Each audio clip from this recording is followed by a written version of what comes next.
right now we got Ms.TiOra on the line, and she's an author amongst other things. So tell us some things you got going on, Tiara. Hey, so I am an author. I am also a community advocate for youth safety and development, and also an advocate for single mothers in a way where I just kind of create programming and things for children and families in the community. And I am also a mental health advocate, substance abuse advocate, and that sums it up at this point. Okay, okay. Yep, So most recently, you have a book that you released. Can you tell us a correct. little bit about that book as we grow and get to, introduce you to the audience? Oh yeah, so the book that I just now released in 2025, I believe. Yes, 2025 was a window into my life as a wife and a mother, and I added drama to it to kind of make it just a little bit less documentary.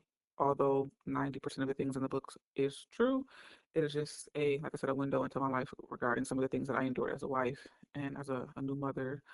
And yeah, that's what it's about.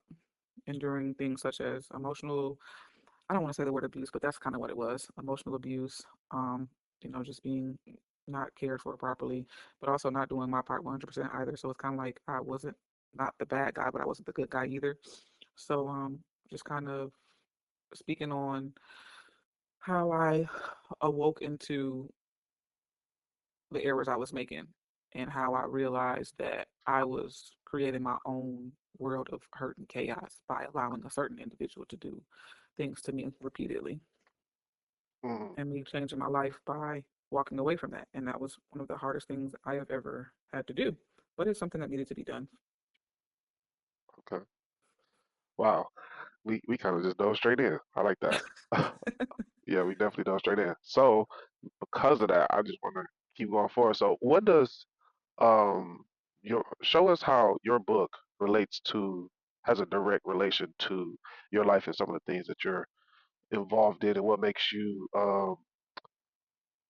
qualified to be an advocate for these such a lanes that you participate in the community. By the way, that sound you will hear periodically throughout this conversation. Just Okay. don't let it trip you up or alarm you or nothing like that. But yeah, talk to us a little bit about what qualifies you to be like I said, advocate for some of the things the things that you do in the community and how the book correlates with that. Well, in my book, I first introduced myself as a young lady, or as a young woman who's new to being a wife and new to being a mother. And so, briefly, I introduced my mindset as a child and a brief introduction to my home as a child and how it influenced how I thought and how I acted as an adult.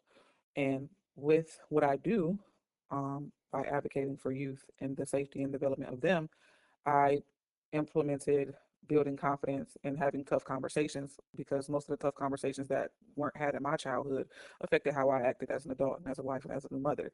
So, in me not being confident, in me not believing in myself, in me not understanding that what I was allowing was actually hurting me, I behaved a certain way, I allowed certain things, and it took a while for me to get to where I am now. So, with me learning those lessons and understanding that what I endured can be avoided and no one has to learn the lesson the long way or the hard way. Identifying it first and then sharing that information with the youth and the mothers that I have conversations with now, they're able to be able to identify it as well. So once I speak up on what I endured and let people know, like, hey, this isn't normal, other people who are also enduring those things, like, oh, well, shoot, if this ain't normal, what I need to do to get on up out of here, right? So for the young lady who's listening to the individual tell her, oh yeah, you're pretty, but no one's gonna want you unless you do these things. Then once they hear that that's not true, they're like, oh well, shoot, I ain't gotta listen to you, right?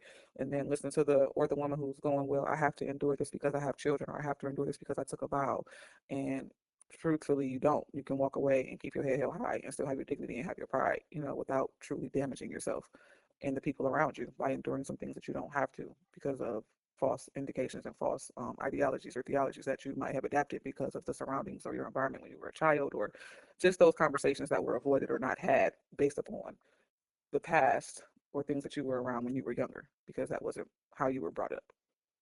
Wow.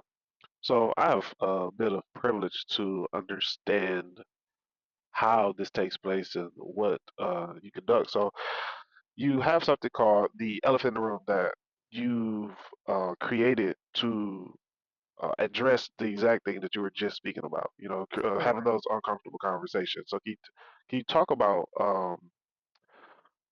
what who comes to these events? Is it people that are already? How do you get people to recognize and say, "Hey," or do they just um, know on their own? Or how do you bring it to like awareness, basically? So how the elephant in the room started was as a it was personal to me. It was very close. It still is Mm. personal and close to me. But what I had to do was evolve it into something that was more meaningful and into something that would actually reach and impact people. So in me conforming it to specific demographics, it is now evolved into a movement for youth, a development for youth, a life skills conversation, a life skills workshop for um, mostly young ladies because I've never been a young man before. So I can only speak to the young ladies and the experiences that we have and that we share or may have shared. So whereas I am an adult, I might be in the same room as adults, but there are still some places and some things as an adult I haven't experienced and vice versa, correct? So I have evolved it and transformed it into something, a workshop amongst youth, young ladies in the community that are high risk, predominantly high risk with mental health, substance abuse, and just those adversities that a lot of people think are normal. And once they get into a space where culture and politics and just expansion of life is present, they won't feel like an outcast because they've already been introduced into these conversations. But for individuals who are heavily involved or their environment is mental health and adversity and social and emotional abuse or neglect or things of that nature, then those are the people I draw to. And how I get the conversation going is relatability. So I know for a fact that if we've experienced some of the same things, your life was not as quote unquote normal or Yeah. politically correct as the individual we aspire to be. So if you were in a house where name calling is normal, no, Oh, that's not that's not love. that's not love. Calling somebody out their name is not love. You understand what I'm saying? Telling somebody, what I'm saying, being brutally honest is love, but in the way, how are you being brutally honest? Are you tearing that person down, or are you showing honesty in a way where it's sharing information versus pointing fingers and belittling and the nonchalant, the just speaking down to someone. So I appeal to those individuals, and just by sharing a story, sharing an experience, I don't go out, well, who's been raped, or who's been molested, or who had their butt beat because their mama was mad. I don't start off with that. I start off with the smaller similarities. Well, when I was a kid, you know, uh, sometimes sleep was our meal. You know what I mean? Like sometimes we had to share clothes, or sometimes we had to do certain things where it was uncomfortable, but we had to adjust because we knew what it would do for us on the next day. You know what I mean? So there are certain conversations and certain topics that are brought up that are uh, brought to awareness for individuals that I seek that draw and bring that awareness like, oh, dang, okay, so this is what I live now, and I don't have to continue living this way once I get up out of here. Because the thing that a lot of kids experience is culture shock once they leave their home. It's a lot of culture shock. Like they could be introduced to it through TV, conversation, but once you're in that space, it's completely different. So the elephant in the room is a safe space created for youth to be able to have those conversations, ask those questions, and share amongst their peers. Because sometimes peers may have the same relatable stories, but sometimes other peers might have different resources that they can share that I might not have. So the elephant in the room is a safe space for youth that I've created for young ladies to be able to share experiences while also coping and dealing with certain adversities and getting through certain milestones in life that can help them navigate and grow as they grow older. Just Okay. like additional tools that they Yeah. can use. So what age does it start at? Because I hear you saying young women. So what age Yeah, does it start? originally it was 13. And then once I realized how old I was when stuff started happening, I was like, I was really in the third grade for real. So so from ages 9 to 11, I have in the same bracket, and then from 12 to 14, usually 13 in the same bracket, and then 14 to 16, and then 16 and up. Now, how that works is if they are all in the same room, I do have a portion where they, of course, mentor one another, but there's also certain segments, certain workshops where there's just like, hey, this is what you're going to work on. You're going to work on this, and we're going to have a conversation about this, and it's going to look like this, it's going to sound like this, but don't feel like it's not for you. So, yeah. That's good. Don't feel like it's not for you. Hmm. Um, so we briefed on it. I want to take a pause and talk about where you from. Like, yeah, where are you from? What does that mean to be where you from? And I know I'm stacking questions. People get on me about this all the time. They're like, why are you asking me questions all the time? But look, bear with me. Where you from? What does it mean to be where you from? Like, what was it like being where you from through your lens? And let's stop. I'm gonna stop right there. I ain't even gonna do the three. Well, the sad part is I'm from I'm from Flint, That's the and hat. then what? That's the The, sad part. the thing is because I don't have a neighborhood that I can claim. Okay. So some people can say, "Oh, I'm from this part of town. I'm from Flint, but this is my block. I'm from Flint, but this is my neighborhood. I grew up over here." I don't have a place where I can go and say, "Yeah, people in this neighborhood know me." So I can say I'm from Flint, and they're like, "Oh, what school did you go to?" I went to like four different schools, you know. So I don't really have a foundation. I don't really have a set, a clique, a hood, a place. I just have the city. And in actuality, the city, I don't want to sound very down, but the city didn't do much for me. I just grew up here. So I had to find a way to find a way. And in me doing that, I didn't develop a community for myself. I just realized that there's a lot of people like me and I would like to help them. Mm, So most of my breakthrough happened on the north side of Flint. So I appealed to the north side because my grandmother lived on Marengo and my granny lived on Darrell Drive. And now my mother lives on Philadelphia. That's on the north side. But coming up, predominantly I stayed on, the western side. Like I stayed by Cook Elementary. It's that Wood Street. I stayed on Stone Street. And then over there I used to stay in Amy Jo. And then I used to stay off of Door Highway. And then we used to stay like it was a lot of places. Then I stayed in Indiana. Then I stayed in North Carolina. So it's like you say you I'm was a feature from creature for a second, huh? I'm from Flint. But the sad part is that's all I can say. Mm, okay, man. So I want to take a pivot, hold the mic a little bit longer than usual on this part. So you know, I really do appreciate the time that you're allowing and allowing to this uh exposure of the platform. It's a real treat to have you on. I know your reach and influence on the community is needed, necessary, and it's healthy, right? So DJ Say Less is myself, obviously, and I'm uh, life happens and we mature, and I wanted to be intentional about how I show love, what I show love to. You Hmm. know, originally I was a club DJ. The actual typical DJ, the gentleman's club DJ, the nightclub DJ, the special event, private event DJ. And during that, I have a job to um generate money. My worth, my value in the profession is determined on how can I influence sales at whatever establishment that I'm a part of, right? So whether it's door tickets, bar sales, whatever, whatever, whatever. So in this rebranding of myself and maturing of myself, I said, well, I did it in this light and I mastered it, right? Like I got liquor, like on a night where somebody liquor sales was, let's say Wednesday, it was $5,000. I would generate it to, I had to go to $25,000 and we'd do just that, right? So I didn't get that money, but hey, the business did good, and that makes a good reflection on my business. So I wanted to, what I'm doing now is doing the same thing, but aiming at a different target. So now, like I said, I show love through you, through other guests. You know, I promote you guys instead of promoting a certain uh, beverage or service in the four walls of a building. I talk about the world as my venue now, and so yeah, so I'm appreciative of that. So I want to ask. I said all that because I have to ask. You spoke briefly, so it's a mixture of really promoting you, but then at the same time, I still have to do uh, journalism, I guess. Ask you the questions that people want to know. So you spoke about uh, not being from a specific side necessarily from Flint, and you spoke about the way you worded it was like almost unfortunate that. Uh, so do you have this hope of what you would have liked for things to be like? I did. Okay, Um, where I am now, though, is more so trying to make sure that I create that for my children gotcha. and for the individuals that I am looking to impact. Because everybody wants to have a place where they belong. Everybody wants to have a place where they be like, no, that's my spot, that's my home. I go there, right? I can navigate back there. And no matter where you end up in the world, you always have a place to call home, right? Home is, but people will say home is where the heart is. Yeah, yeah, yeah. But in reality, everybody wants to have that place of belonging.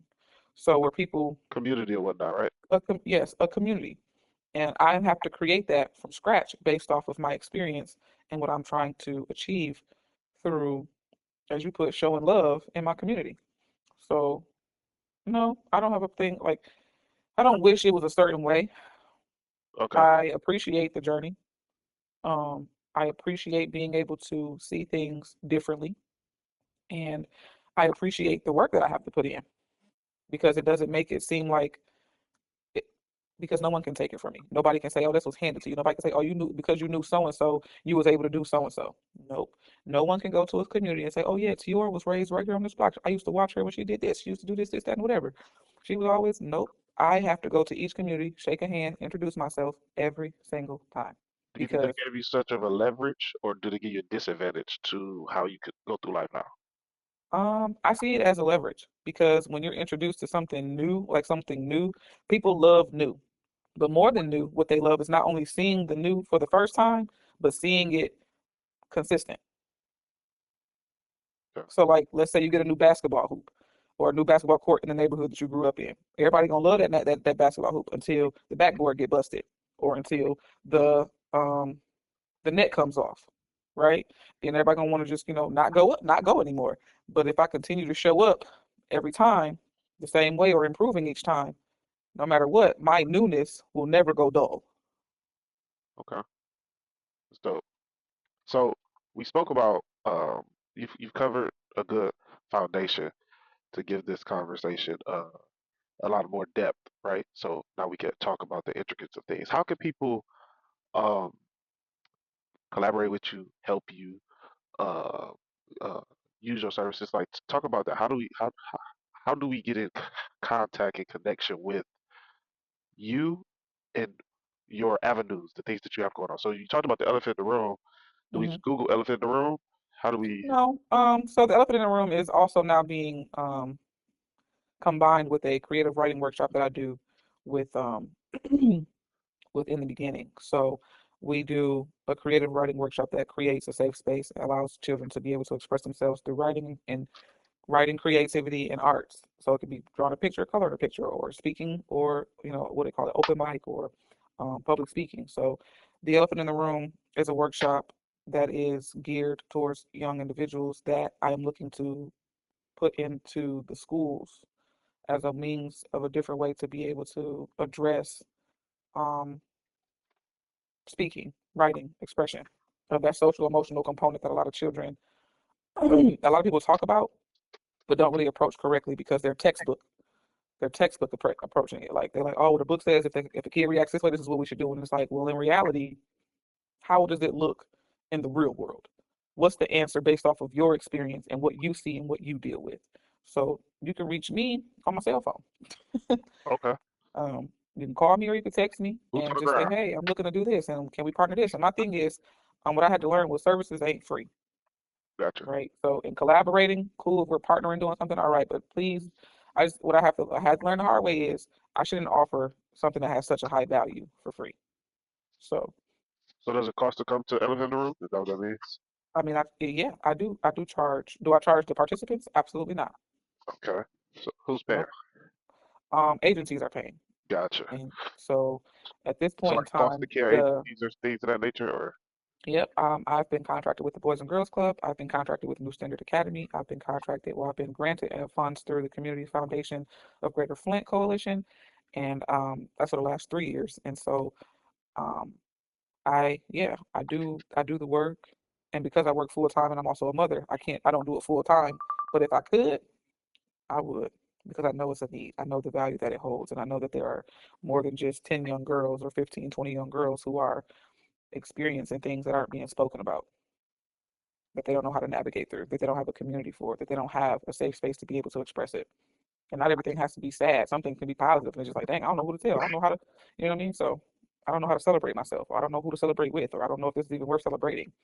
Those things as well. Because for a while, when I published my journals back in 2023 or 22, I didn't do nothing. I just posted it and kept it moving. Somebody's like, "You published a book?" I was like, "Yeah." She's like, "Girl, that's big." I was like, "Is it really?" So those things that people don't understand, like you know, what I'm saying, if I would have had the community, I'd have been able to celebrate myself, but not knowing and not having that around, I didn't know. Okay. So, man, that's powerful. So you mentioned um coming off of what you was just mentioning, how you do things, and you're in a season of like now learning like, wait, these things cost, so somebody should be paying for these things, especially if there are things in the community that are saying this is what we're this is the resource we're providing, and you're like, well, I'm the service over here, a real boots on the ground service. Yep. So you should be, me and you should be in partnership, and that money that you got granted should be some of that should be coming here because I'm in the community, I am the community, and I'm Hmm. here for the community. Um, it's something to admire in that because, like you said, you had to learn that you should be being paid, which means, and the last thing I heard you, one of the last things I heard you say was, I heard everything you said, but one of the last things I heard you say was, shucks, it lost me, but it was on the verge of like, if you could do this every day, you would do this every day, but you do have a family and things like that. So it talks about the magnitude of, no, you don't want to get rich off of it, but if you could provide all your attention to this Exactly. task, you would. And Hmm. I think I want to highlight that because it's like, no, that's real. Like that's a real. Like if I as a listener look at what you're saying, it's like you get my phone number. I'm really boots on the ground. You talking to me? You know what I'm saying? Like Yeah. yeah. So that's powerful. Whatever that's happening and that you're creating, it's a force. And Hmm. to trailblaze, it be feeling how you're describing how it feels for you, Yeah. right? Yeah.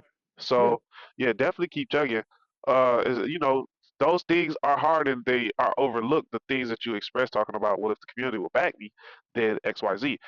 The Yeah. feeling of that is not to be overlooked. Yes, we have to endure it, persevere it, Hmm. um, but it is something to take notice that everybody can't do this because some people will fold. Which brings me to the question of where's God in this with you? Like where? Well, okay, let's go God back. is in my testimony.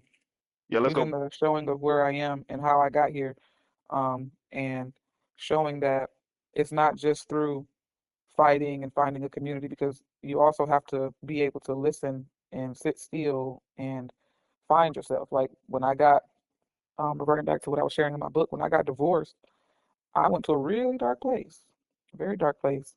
And I couldn't snap out of it by myself. I couldn't just, like, I was on autopilot. I went to work, I came home, I took care of my kids, I went to work, I came home, I took care of my kids. I spazzed on my ex-husband a couple times because I was going through it and I didn't know how to do things. And then something was just like, read your Bible, pray, scream, talk about it. And so God got me out of that corner and reminded me that, although I may have put myself here, I don't have to stay there, right? I have an out. And he showed me my out. He showed me community. He showed me what I can do. And those are the things that I appreciate, because a lot of people like to give man the power, the gratification, the gratitude. It's like I wouldn't know these things had I not listened, right? Like no, I didn't automatically guide myself, or I didn't just run into this. It wasn't just like, oh, this was a good idea and I just started it. Nope. I had to be introduced to the right people. I had to be put in the right rooms. I had to be in the right mindset. And none of that could happen without me talking to God about it. And I'm hard headed. I'm still learning. But all in all, the core is, no, God got me for sure. I have an identity. And even though there were some things that I ignored that got me in places I shouldn't have been, or should was spent longer time in, the journey, this journey wouldn't have been in effect without God. In effect, wow. Who's got? My See, God. no, no, yeah, yeah. No, so I have to be aware and conscious that there are people that believe they are God. Like there are people that believe if you got the right gem around your neck or on your finger, or we are of the philosophy and the logic of it, um, turns it sounds like it turns God into this idea, right? Mhm. So I like to highlight with people who is God. Like, what is that? Explain it to me as if I was Well, I 10, believe in 10 Jesus years old. Christ. I believe in Jesus Christ, and that Who's that his guy? father is my father. Okay, okay. So, what's that relationship like with you and God? I am like a hard-headed 5-year-old. Okay, so he's your father. Yep. Okay, wow. So earlier you talked about, um, it's just natural to make this connection. Earlier you talked about saying harsh words to one another is not love. Hmm. You kind of highlighted Correct. that. So did you learn that through your relationship with God, or did somebody tell you that? Did you sit on the couch somewhere and it was like, hey, No, I didn't learn that in therapy. I learned that with being able with Philippians 4, those things that are true, those things that are, is it 4 and 8? just That verse, the things that okay, are just, things that are true, the things that are love, and it's like, man, uh, if it's not of those things, then is it me? And I still battle with it. I'm not, like I said, I'm a 5-year-old child. I'm five. If anybody's had a toddler, just remember what it was like with the 5-year-old. How many times you got to repeat yourself? How many times you got to reaffirm, reassure? You know what I mean? It's just like the attention span. And I'm really just like, no, I didn't get it from a counselor. I didn't get it from, um, at the time, it just came from the Bible. Now, throughout life, when it first happened, it was, like I said, during the lowest of lows. So 2000, 2019, 2020. And was that COVID that's when or I was, what happened in that time? that's when I left my husband and I started the divorce process and I was on my own and I was just spiraling, Oh, trying to during figure out COVID. who I was. Did COVID have that effect on it, or No, that was before COVID. I didn't even care for COVID. I mean, COVID did affect me, but I was in another state. I was in my world, in my mind, I was living my best life. okay, I ain't had until I lost a couple family members, but yeah, um, okay, yeah. And then so throughout time, like God told me that, but throughout time, sometimes He had to send me people because I'm my worst enemy. I am my biggest critic and my worst critic. That sometimes it takes other people to remind you of His word. yeah, wow, okay. So let's unpause because that was a pause because I wanted to get back to introducing you a little bit more. And so we're in the life of Ms. TiOra. Hmm. You are an author. It sounds like everything that you do. If I'm just now learning about you, it sounds like everything that you do is a part of your real life, and it's not a hustle. It's like Correct. really what you, it's who you are. Like you're walking this earth in this journey, as you call it, and you're like, okay, well, this is who I am, so this is what I'm gonna do, type of Hmm. deal. So, what are some things that you have hope, like you're hoping for, as you thus far, as far as you know, when it comes to some of the things that you advocate for? Like, what are some things you would like to see in collaborations with and things of that nature? Where do you want to see some of your I would like to be able to create relationships, like I said, within the schools and agencies in my city, um, because there's a lot of lost information, a lot of lost connection. And although we have a lot of individuals trying to recreate safe spaces, recreate curriculums, and recreate these programs and workshops, I think a lot of them may be under the wrong impression of, none of it's being done by us. It's supposed to be for us, but it's not by us. And because it's not by us, it's bias. okay? When you say Um, by us, can you define a little bit us? it's not by us, the people who are experiencing the loss, the So not need, a the race, people who but are actual. experiencing, Okay, like the specific demographic. correct. Types. It's not Gotcha. the people who are providing the service have not experienced any of the things they're servicing. Gotcha. They learned about it through a book, is what you're saying. It's textbook, it's Or they video, experienced it it's through internship, another. it's a story. And I'm not saying that people who, didn't have a friend or who say like, oh, I had a friend that experiences not if they made me want to go into this work. That's personal, that's close too. But my thing is the people who are close to it are the people who are best for the job. The people who Gotcha. are close to it are the people who are best for at least the input that should go into the service. Should go into the service. Gotcha. The service shouldn't be coming from you because you're saying the numbers and the data and the calculations and this and this. If we do this and we got the funds for this, so then maybe we can do this. So here's a video on how to do this, and let's go do this. Put in this. So it's like what I would like to see is more intentional authenticity Hmm. versus intentional Hey, dollars. Like, oh, we can make some money, we can get this, and a lot of people this will attract this crowd, this will attract this person, this will attract this, and it's like because after a while, attractions die. actions do die, even with looks. Wow. So it's like you really are you do what you say. Like it makes this. it's powerful what you're saying. Like you're like, well, this is what I believe, so I'm gonna make my life's work, and I love doing it. Yeah, the one thing I had to learn was um, stop lying to yourself about what you've been through to try to make it look good. Own it. And it's like, uh, okay. So in order for me to have a conversation with a little girl who has a family member who's crying on her, who's what's the word? Who's a predator. Predator. Okay. In order to be able to help her identify that, I have to be able to identify it first. I have to be able to say, Tiora, that person was a predator. It does not matter that they were your family member. It does not matter that they say they love you. It does not matter their title. That person hurt you and it was wrong. Because people love to put a title and justify the pain. Oh, that's your mom. Oh, that's your dad. Oh, that's your sister. Oh, that's your cousin. Oh, they black is black. A knife is a knife. They stabbed me and it hurted. Got you. The That's thing that's important. happening is people are, like I like to tell my children, my daughter and my son argue often. And so my daughter will do something to my son and she'll go, no, I didn't. I said, how can you say that? He experienced it. You can't tell him that you didn't hurt him because what you felt like you did shouldn't have hurt him.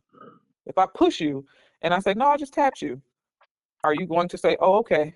Or are you going to say, no, I experienced you doing this to me. And just because you're my mom doesn't mean that you can tell me that that's not what you did to me. Got you. Got you. It's you speak about things so with such clear uh, definition. Thank you. I try.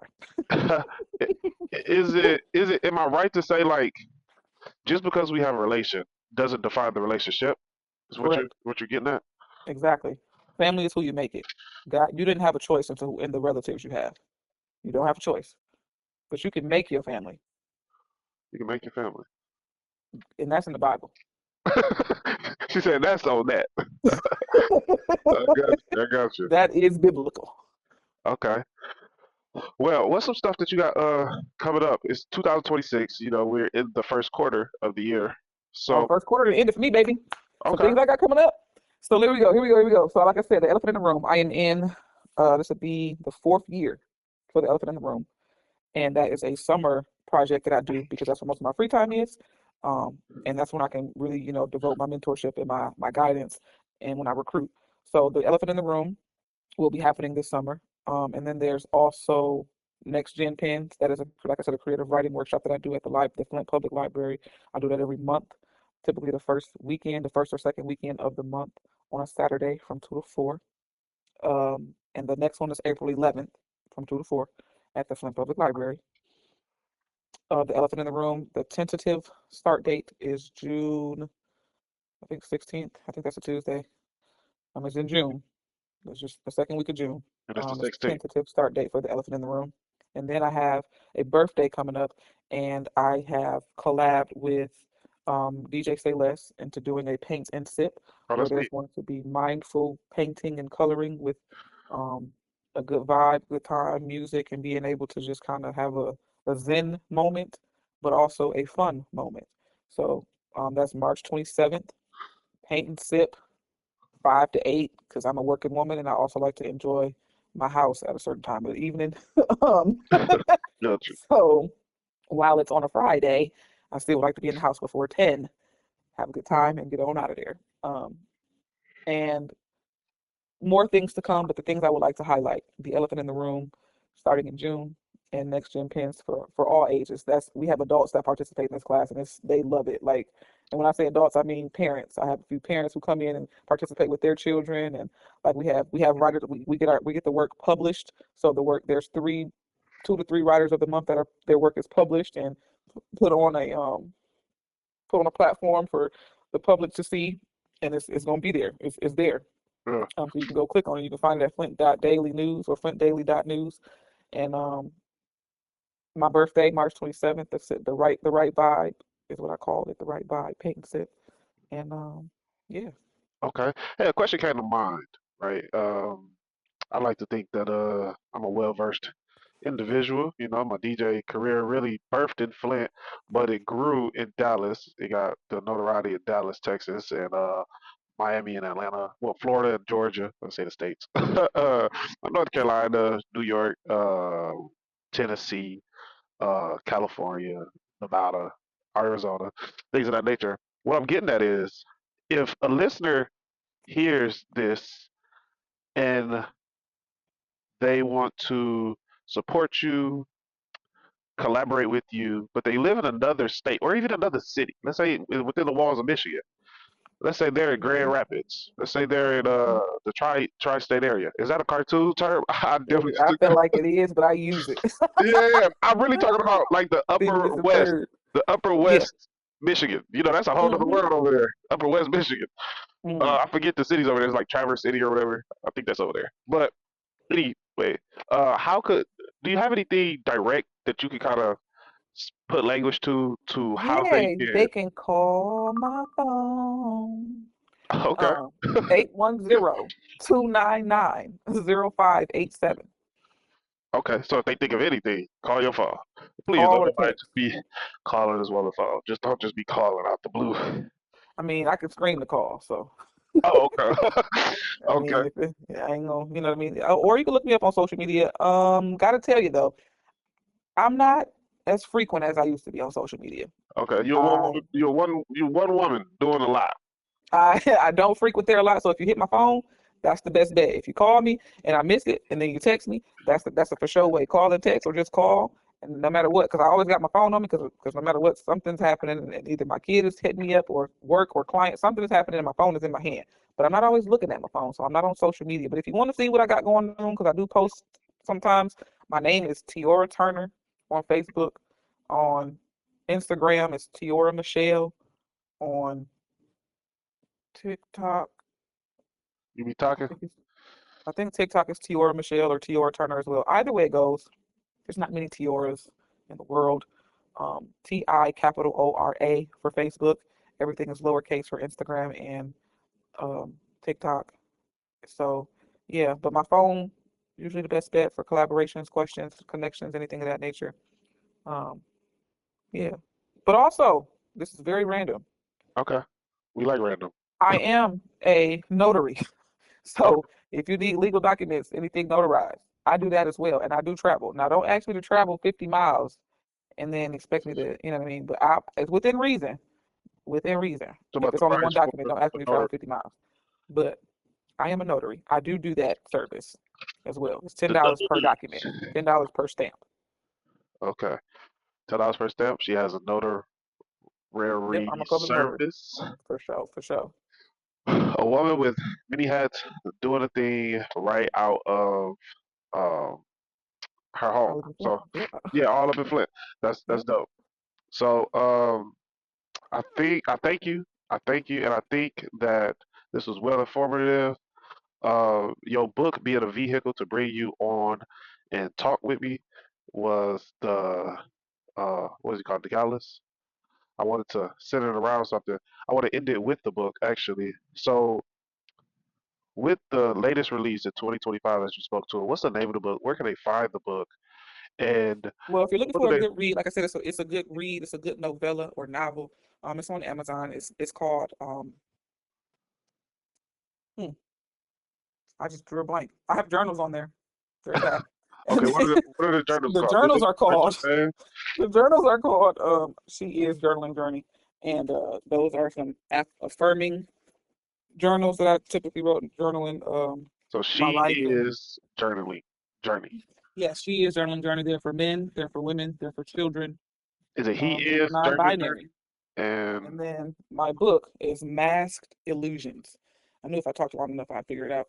Um, yes, on Amazon. masked illusions. I will Masked say the cover art Illusions. was pretty cool. You took Thank you. your you definitely Shout out to Adam the photographer. I think that's his name. I'm the prince. There you go. Adam Okay, the Prince, who did yeah, the photo shoot. that's And then dope. we got I see his work a lot. Fire Ash Media, who assisted in doing the cover and design of the orientation of the photos. But Adam the Prince definitely got me together. That's dope. Shout out to them too. Um, was there any last things that you wanna, say to the audience, to myself, anything of that nature? Oh, Jesus is on the main line. Tell him what you want. You know what I mean? Just keep your head to the sky Okay. Okay. and stay true to self. That's Okay. all I got for you. Stay true to self. Let's put language to that. I don't. I love to open up stuff. I thought we was closing out. Yeah, we Thought are. we, all right. Stay Stay true true to to self. self. You talking Uh-huh. about you talk. See, a big thing with me is identity, right? And I have a, let's call it a sensitivity to ensuring that people know who they are. So, what do you say to that person? Let's close it with a good word of advice, right? Encouragement or whatnot. What do you say to the person who don't necessarily know who they are? They grew up in hardship. You familiar with some ways of that hardship. They grew up in hardship. Family don't got the structure of love, things of that nature. They're hard to accept love. They don't know what it looks like for real, and they just are who they are. And so, what do you say to that person? True Stay true strength to is self in true strength is in the vulnerability. It took me a while to become vulnerable, not with just people, but the hardest person to become vulnerable with is yourself because you are your biggest bully. You are your own bully. You're your first bully, and maybe it's because of the environment you came up in, but no matter what, you're always telling yourself, dang, I could do better, or I should do this, or I should do that. So being vulnerable is the strength with yourself. with yourself, being truthful and vulnerable with yourself, because that's where you find yourself. Not tearing yourself down and being the bully, just acknowledging and being vulnerable with yourself. Like, you know what, man, that actually did piss me off. That actually did hurt my feelings. That actually did make me uncomfortable. That But actually did make me want to scream. Saying those things, just being vulnerable. Because some people are like, oh no, it's cool, it's cool. I got some for that, or it's cool. It's like no, because it's not cool. You didn't like it. You don't want it to happen again. You'd yeah, rather not be put in that space. Who wants to walk around mad and holding all of that? You know what I mean? So yeah. being vulnerable with When, yourself and honest is the true strength. when they acknowledge, I want to give them a complete, kind of a self-help kit. When they acknowledge and they come to this vulnerable place, what do they do with it? Acknowledging is the first step to the healing. So when you acknowledge it and you process acknowledging it, you kind of automatically start processing it. And once you do that, the next step is either open it up with somebody else so that they can give you that resource or taking it to the Bible with the resources. But if you don't know the Bible, take it to someone who is familiar so that they can give you that resource and what to do, how to do it. Because what I love about individuals who follow Christ is being able to say, well, you know what? The Bible has the answers. What I dislike about people who do that is like the Bible is the answer. It's Gotcha. like, please reword that because you could say, oh, my stomach hurt. Pray about it. Yes, I can pray, but in the prayer, it's the work that you got to do with the prayer. You know what I'm saying? So pray to God for the direction, for the resource, because in the prayer you get the direction, right? The misguided population is hearing, oh, if I pray, all my problems go away. Yeah, Yes, because in what you pray for is the resource and the guidance. You're not saying, Lord, make my stomach stop hurting. Lord, provide me with the information so that this can go away. Or Lord, heal me. Give me a way to be healed. Right? Not just pray it away. That's the strong dislike I have with the people who have traditionalized and put religion in a box. They turn people away by making it seem like everything can be prayed away with just saying like alakazam. That's not how it works. The Bible is the resource. It has the resources. You know what I'm saying? Because Jesus was the answer, but he also went other places and answered. Like it was just, I said what I said the first time. okay. Okay. So yeah, definitely close it for real this time. But yeah, I appreciate you for opening that. I didn't want to look over that. It has been a pleasure, an honor to have you. I'm very thankful. Uh, yeah. Thanks for having me, man. It's been great. I appreciate your time and hmm, your consideration in electing me. So thank you. Alrighty. All right. Well, say less and show love.